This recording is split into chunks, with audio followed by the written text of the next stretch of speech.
Get a deeper connection with the Cougars of BYU sports.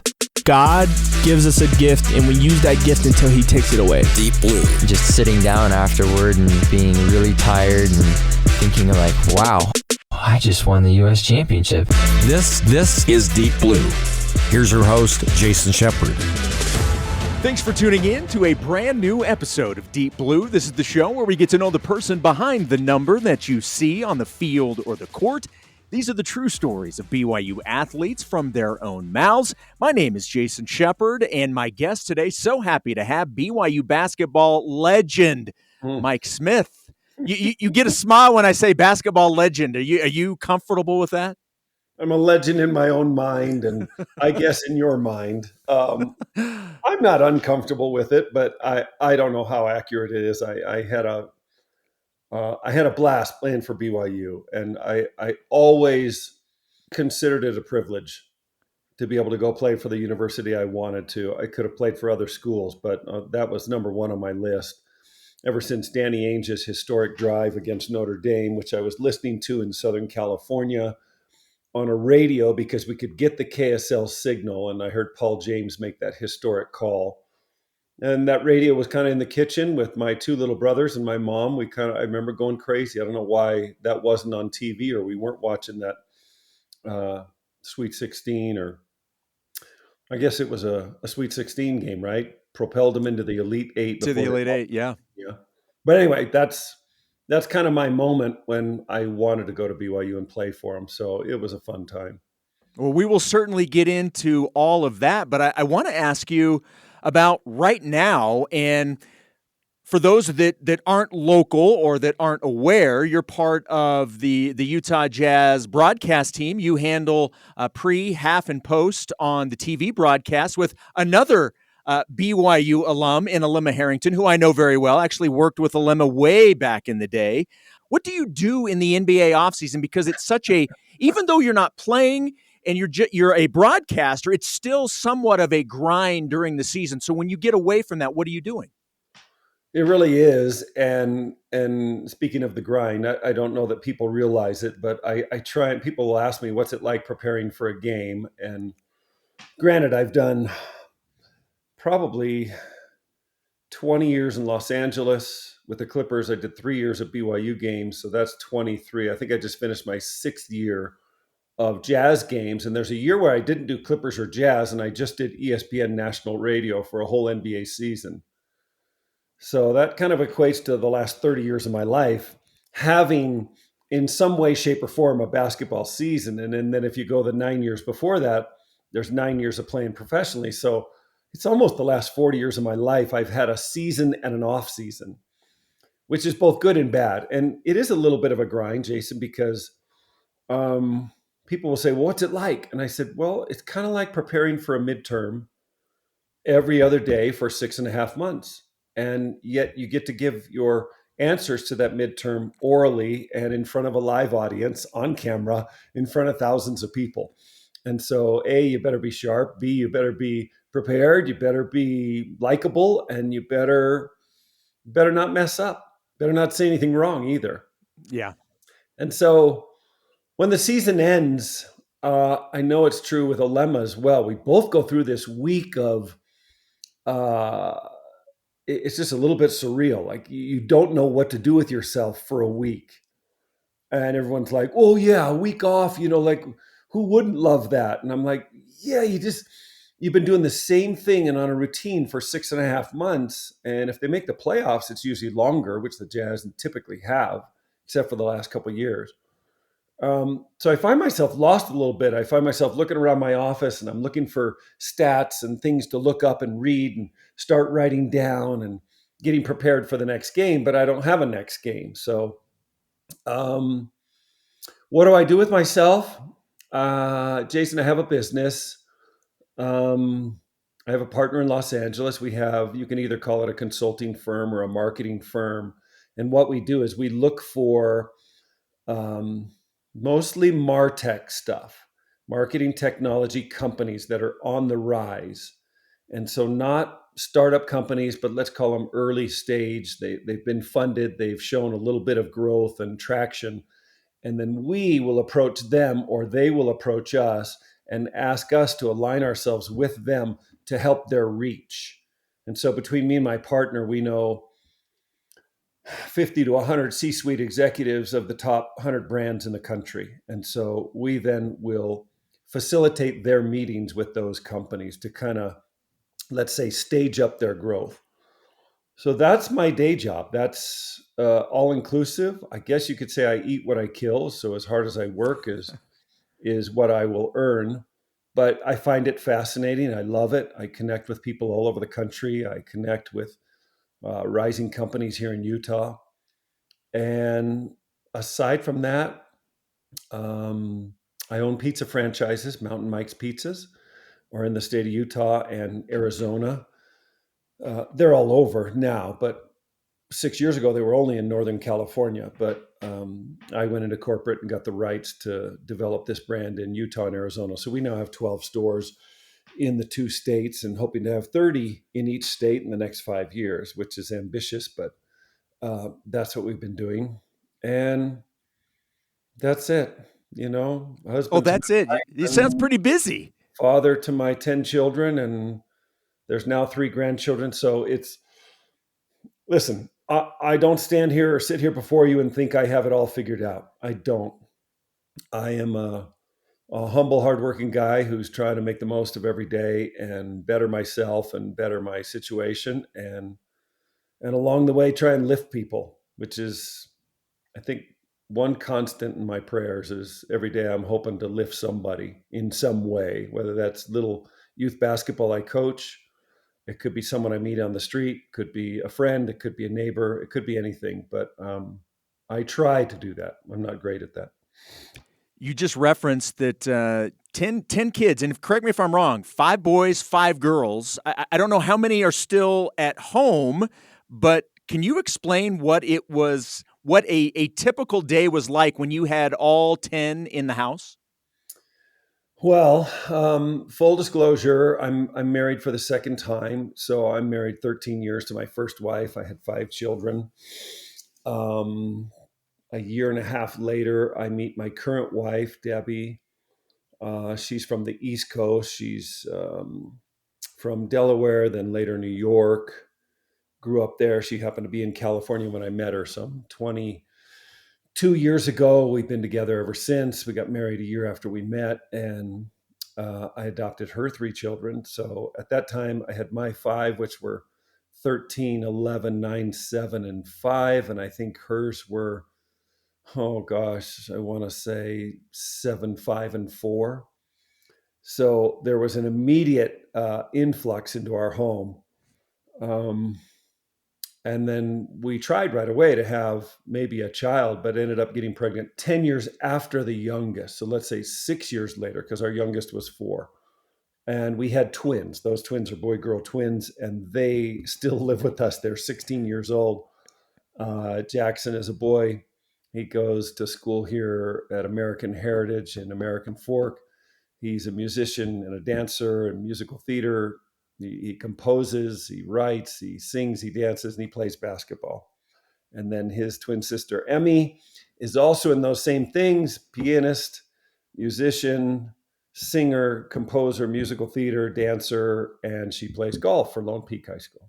So that's the other 8 are out of the house, Jason, and off the payroll, thank goodness. Not all of them are married. 3 are married. The 3 that are married all have 1 child. That was how you get to 3 grandchildren. We have another one getting married.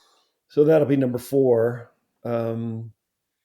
4 and married, and then 2 at home, 6. So the other 4 are adults and not married, all graduated from college and working and doing wonderful things, but have not found Mr. or Mrs. Right yet.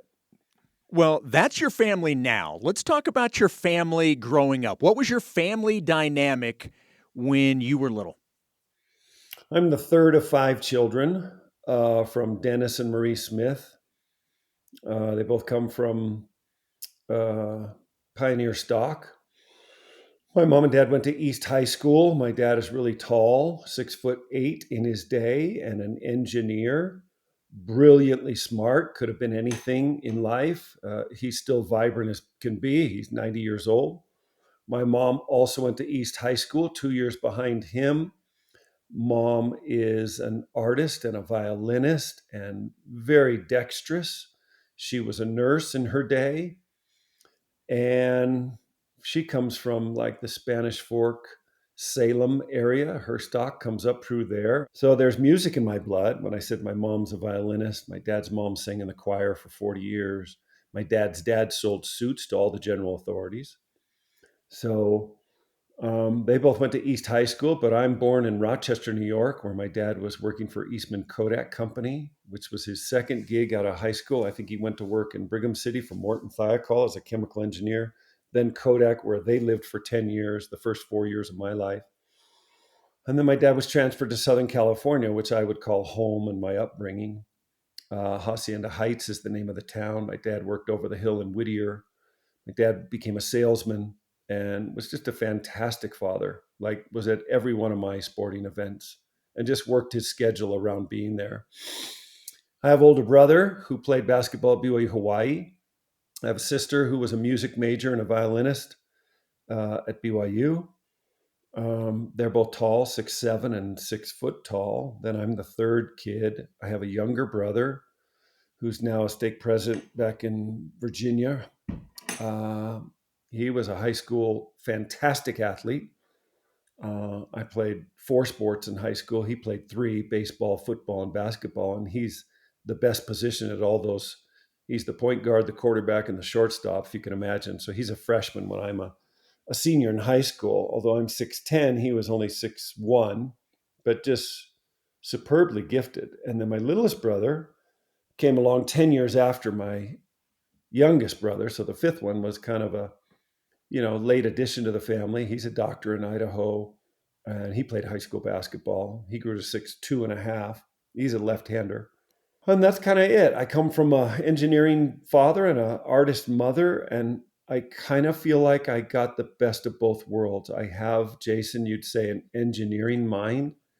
Like I'm analytical about the way I would approach my practices and my free throw shooting and the way I would perfect either a golf swing or a shot from 100 yards now as I play golf, or back in the day, how I would perfect how to shoot the ball. But at the same time, I had a little artistry. I had a little freelance from my mom. And I think I saw things on the court different than, say, a rigid engineer might see things. I don't know if that makes sense. I think I was both. Sometimes I see this little video on YouTube, and it's entitled Tiger, meaning Tiger Woods, the artist, and Tiger, the engineer. And it'll show repetitive videos of him just, hitting a stock 7-iron right in the middle of the green, just like mechanical as could be, robotic, perfect swing. And then it'll show him work a ball around a tree. And they'll call that Tiger, the artist, and Tiger, the ability to create and innovate. So I don't know. I think I'm a little bit of both. And I don't know. I loved sports growing up. I don't know where I got that, because mom was teaching music lessons and dad was not an athlete. And at some point, I'm very involved in sports at a young age, playing baseball and flag football before, tackle football in high school, and obviously basketball from a young age. But reading the sports page as early as age 7.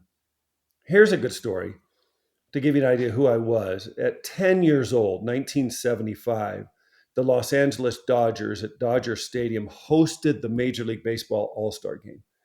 And I saw a little thing in the newspaper, because that's the way we consumed our news. And it was a cutout, and it said, send this in with this information and a check for whatever amount for a chance to get 2 tickets to the All-Star Game. So I don't know if you remember the line from Billy Crystal's movie City Slickers, when he's 40 and he looks back on his best day and he says, hey, my dad took me to Yankee Stadium, taught me how to keep score. We watched the Yankees beat the Red Sox. My favorite day of my life. I cut out that little thing, got a check from mom, sent it in, and lo and behold, we won 2 tickets to the All-Star Game. I took my dad, I brought a scorebook, and I taught my dad how to keep score. What a great story.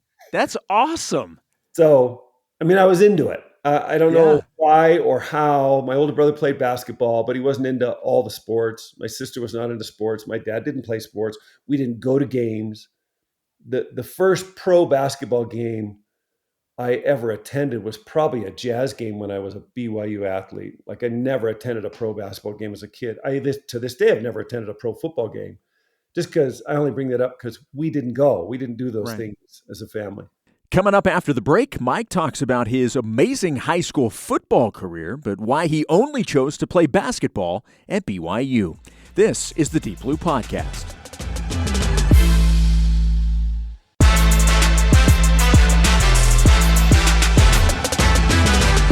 Welcome back to the Deep Blue Podcast here on BYU Radio. My guest today is former BYU basketball player and current Utah Jazz analyst, Mike Smith. So, I was going to ask you, was it always basketball? But you said you've played so many other sports, and you were a 6'10" quarterback, which doesn't happen very often. In fact, I believe you led your team to a perfect season and won the championship. So obviously you had skills in many different sports, volleyball being one of them. You were part of Team USA, the U20 World Championships, got to represent the United States. You did so many things. So why basketball? Was it because of the height? Did you feel like because you're tall, you had to gravitate that direction, or what was it? It's a really good question. I went to a football high school, a program that was either going to win the title or be in the hunt every year. We were not private. We didn't recruit. We just, on my particular year, amassed a lot of good athletes. It's kind of a funny story. When I got to high school, I was only going to play basketball. That was my thought. I had not yet played volleyball. I had played baseball, was always a pitcher and an all-star and all that. I played flag football, but never any football leagues. Just for the junior high, we had flag football against a lot of other local junior highs. Basketball I played, but there were no traveling teams back then. I wasn't playing club ball as we know it today. I just played for Newton Junior High School. And in the 8th grade, I was 6 feet tall, and I played point guard, of all things, just because I could handle the ball the best, pass the best, and we had a good team. I get to high school, and I'm going to what's called basketball summer camp. That was from 10 to 12 every day. Well, football was from 8 to 10. And the football coach sees me on the basketball, and he's like, hey, you got to come out for football. I was like, no thanks, He goes, I know you played quarterback in junior high, blah, blah, blah. I go, yeah, I can throw the ball. But he goes, listen to this. He goes, if I get Paul McDonald, who at the time, you might not know Paul McDonald because he didn't go on to a historic NFL career, but he was the starting quarterback for 2 years for University of Southern California, which was my favorite football team growing up. UCLA basketball, USC football. He says, if I get him to come down tomorrow to our practice, would you go play catch with him? I go, sure. I go, you don't know him. Well, it turns out he had coached him in high school. I didn't know that. And so this particular freshman football coach had been a varsity champion high school football coach in California. I didn't know his history, but not unlike Gene Hackman in the movie Hoosiers, he had a sketched pass. He had punched a kid and been had banned from high school football for a lot of years. Now he was making a comeback, and he was our freshman coach. So this was the second chance he got. It turned out he had coached this great high school quarterback. So the next day, here's Paul McDonald. He's the starting quarterback at Southern Cal. He's at our high school gym. He pulls me out of basketball and says, hey, you want to go play catch? I go, yeah. We went to the football field and we threw the football for 30 minutes. And I don't remember what he said, except, man, you got a really good arm. You can throw the ball. He goes, his one comment was, why don't you give it a shot? Like, why don't you play football? And I said, I don't want to get hurt. And he goes, you're not going to get hurt. You're 6'4", playing freshman football. There's no chance you're going to get hurt. He goes, just give it a shot. You might like it. What do you got to lose? If you hate it, don't play again, then concentrate on basketball. You got plenty of time. Long story short, I played. We went 14-0 that year. I played JV the next year. We went 14-0 or 13-0, how many ever games there were. The next year, I'm pulled up to the varsity. And get this, the quarterback from the previous year So he's 1 year ahead of me. He's now going to be a senior and I'm going to be a junior. He was the CIF, which would be the equivalent of Utah State Player of the Year. And they had lost in the semis. So I went to the coach, said, yeah, I'm not going to play. He's going to be the starter. I'm not going to play. Well, sure enough, this kid gets hurt. And I get a chance to play like the first 3 games. And we win those 3 games. This is my junior year. Then he comes back from injury. The coach is in a conundrum. His name was Smith, too, by the way. There's a funny story about that. And he lets him start the rest of the season. And I play backup the rest of the season. And we win every game all the way to the semis and lose. So that's the only football game I lost in high school was the semifinals my junior year. Now I'm a senior. I said, what the heck, I'm going to play. I've put in 3 years. And we go 14-0, win the state title, and I break every record there was. So to answer your question, Jason, why didn't I pursue football? I never assumed it was any greatness coming from me.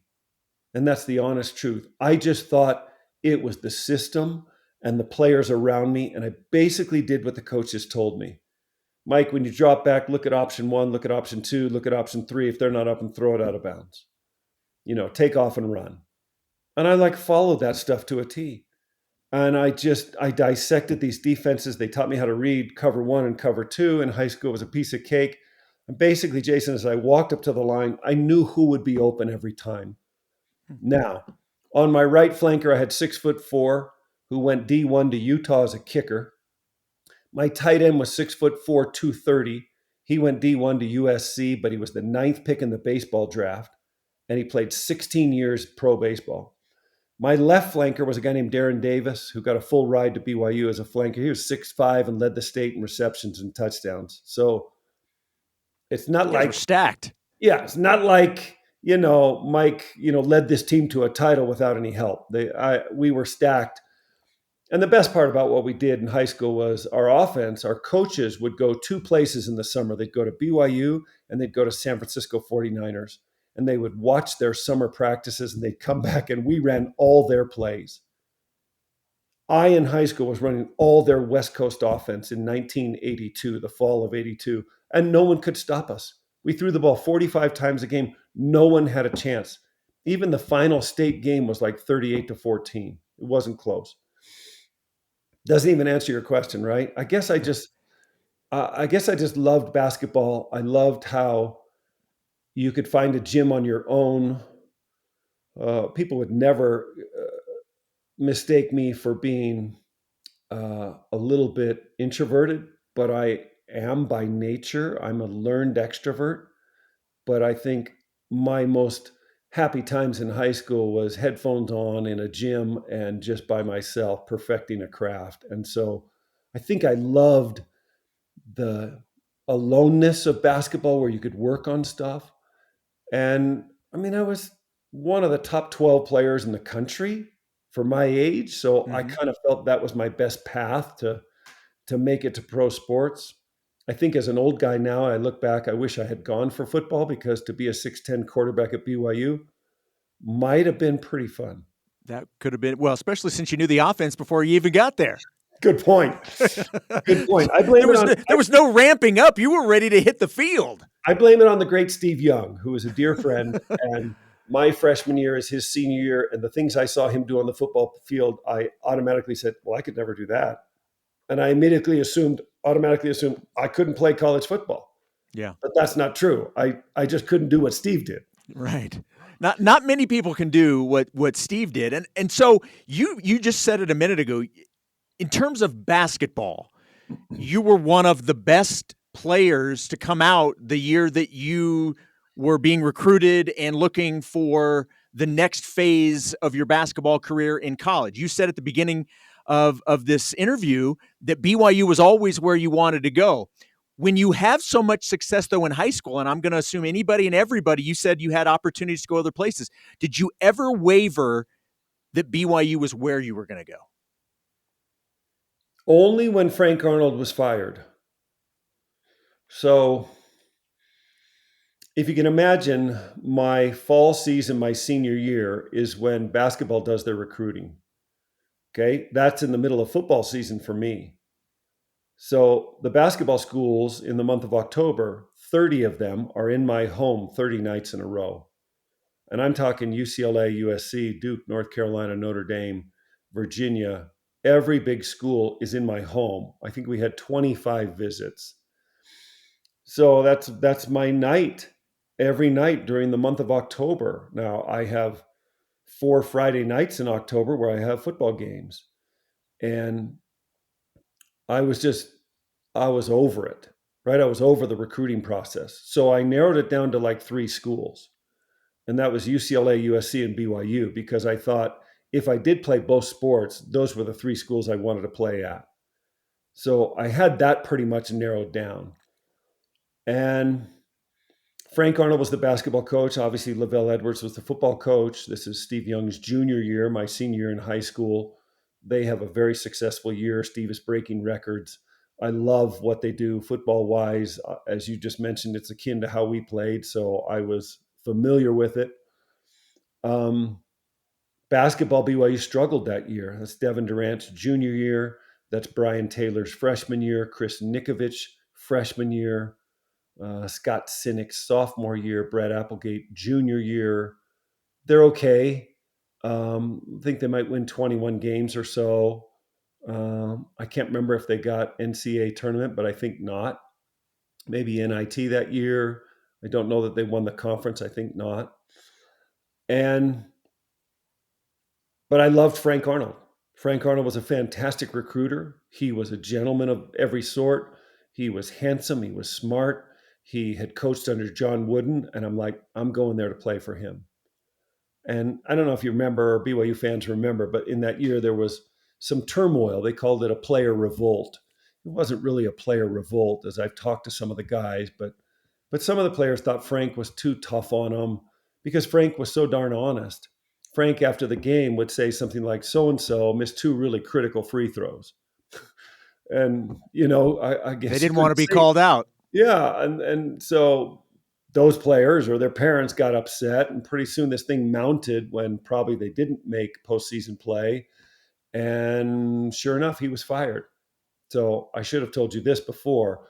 Being over the whole recruiting process, when November 10th came along, that was the first year you could do what's called an early signing. I just spent a week, immersed in prayer, and I felt like I'm going to go to BYU. So I should have also told you this, and that's when I took a recruiting trip to BYU, Devin Durant was my host. And Devin picked me up one night. He says, Mike, I really don't know what to do. But why don't we go up to this cabin? And there's 3 families up there. He goes, I live in the basement of one of these guys' houses, but they have a cabin, and these 3 couples are going up there, and they're just going to play games and eat food.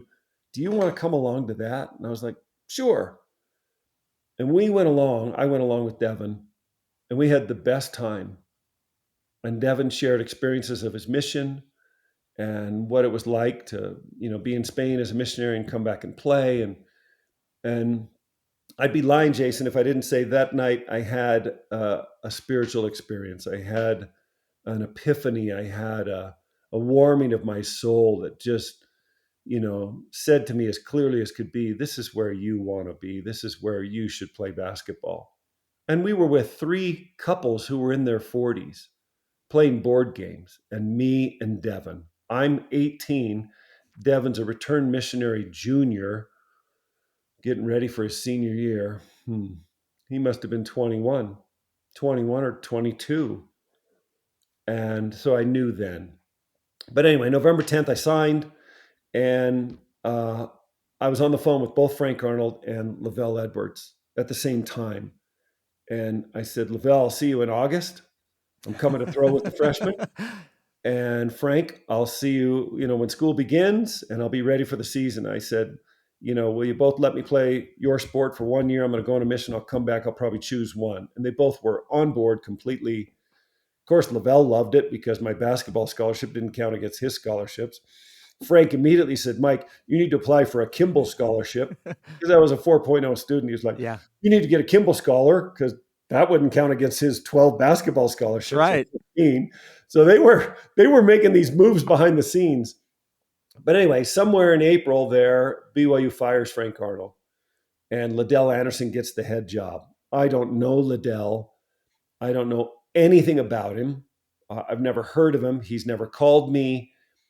And there I am now free, believe it or not, from my letter of intent that I've signed in November. Because if the coach you sign with is no longer the coach when you begin school, you're free to go wherever you want.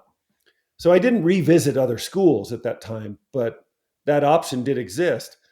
And finally, LaVell called me, once in June. He says, "Hey, I'm the new coach.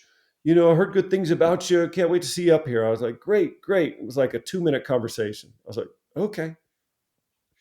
I still don't know anything about him, that he was a coach at Utah State and he was an assistant for the Stars and the ABA, and that he'd been an athletic director for 10 years and kind of out of the game. Now it's like the end of July. Okay, so I'm getting ready to go up to Provo. My roommate is my wide receiver who got a full ride in football.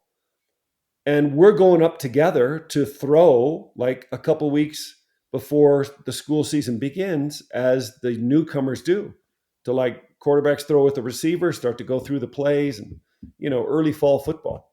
And now I get a phone call from LaVell and he says, "Hey," he goes, "I just heard you're going to be up here next week." I go, "I am." I go, "It'll be great to meet you." Remember, I'm barely 18. I don't have, parents who played sports and they're counseling me. And he goes, "Just one thing." He goes, "If you're planning on going out for football," he goes, don't bother coming out for basketball." I was like, "What?" I was like, "LaVell," I said, "I'm one of the 12 best basketball players in the country. If I go out for football, you don't want me to go out for basketball?" And he's like, "Yeah."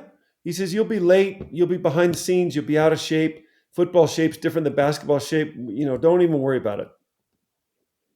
And again, Jason, 18-year-old kid, I was like, okay.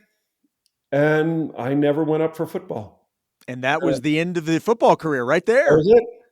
Only confirmed a month later when I watched Steve Young scamper around, Cougar Stadium. And I was like, okay, I couldn't do that. Maybe I made the right choice.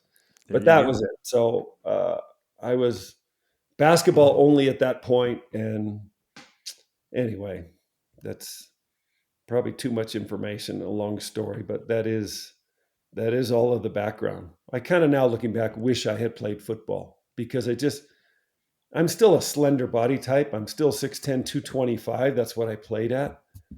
And everyone will say to me, "Oh yeah, you would have got crushed." I go, "No. If I'd played football, I'd have been 6'10", 250. Yeah. Because I would have been eating and lifting and training a different way. I wouldn't have needed so much agility and length and speed. I would have needed, strength to hold my ground and turn and throw in the pocket."